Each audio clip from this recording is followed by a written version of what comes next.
Hello again, and welcome to episode 1 of my series, Should I Watch It?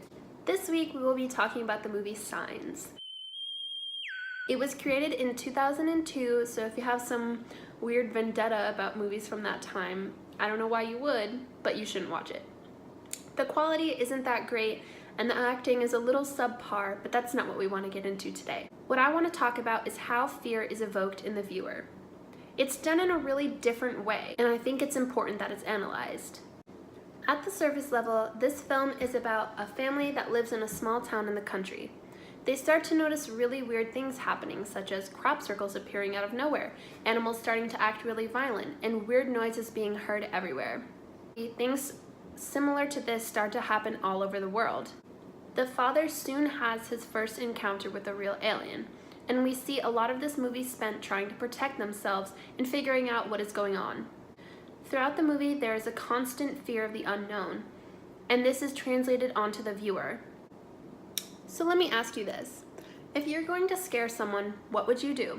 Would you jump out at them?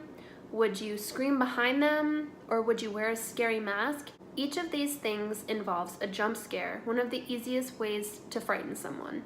But oddly enough, the movie only uses a jump scare once.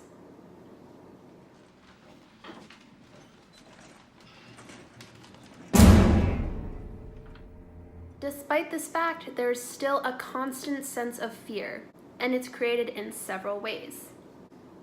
The first one I want to talk about is sound. We constantly hear screams and also these creepy noises coming from the aliens.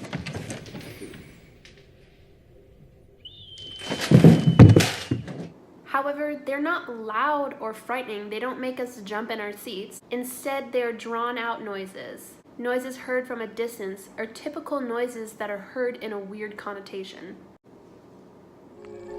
There's two of them talking.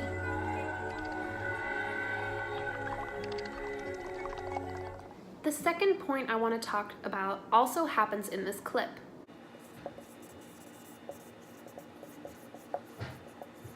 We hear this weird noise coming from a baby monitor, an item that we see in our everyday lives. Until this point in the movie, we never would have thought twice about this object. This is uniquely incurring a fear in the viewer because it is taking a perfectly normal object and turning it into something that we're afraid of. Another instance where this occurs is with the daughter's water glasses.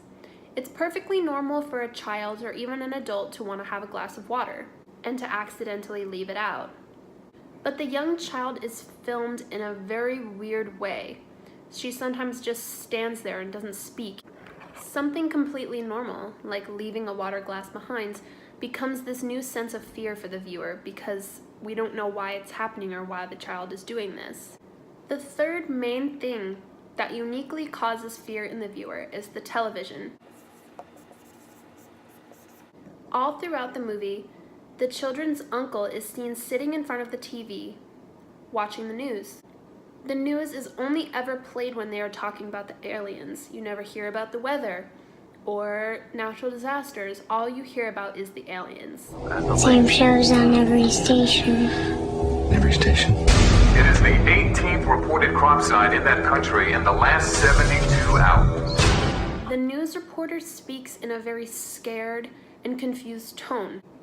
This tone only heightens the fear of the characters, but it also scared me a little bit too. Not only that, but in the final fight scene, the first time that the father realizes the alien is in the house is when he sees his reflection in the TV. The entire movie I had been taught to be wary of the TV, so I saw it coming.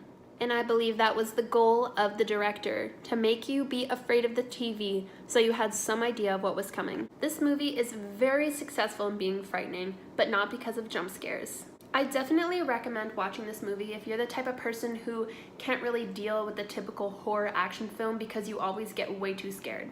You still will have a slight sense of fear throughout the movie, but it's not something that you can't handle.